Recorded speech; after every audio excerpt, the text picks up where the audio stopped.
Hoy, hoy, bata! Ano yung ginagawa mo? Alam mo bang masama yan? Alam mo? Sa edad mo yan, marunong ka na magnakaw. Ha? Dapat kang dinidisiplina. Nakita niyo na anak ko.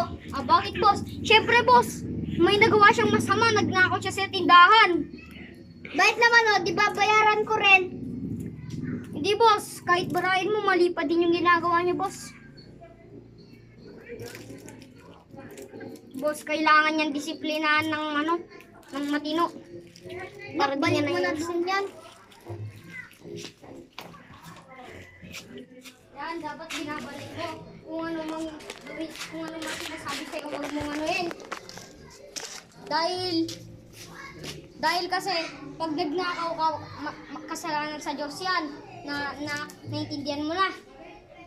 Okay, uwi ka na. Punta kayo doon!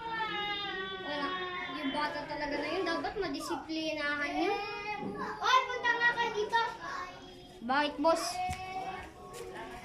Hindi ako natuwa sa may ginawa mo sa anak ko. Magtabraw ka nga doon. Bawawasan ko ang mo sahod mo nga.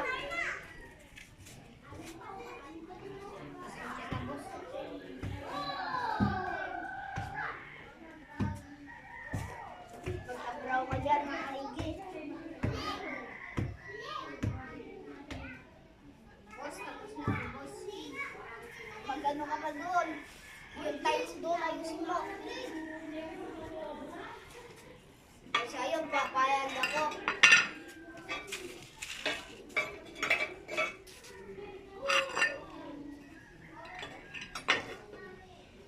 Boss, sorry na.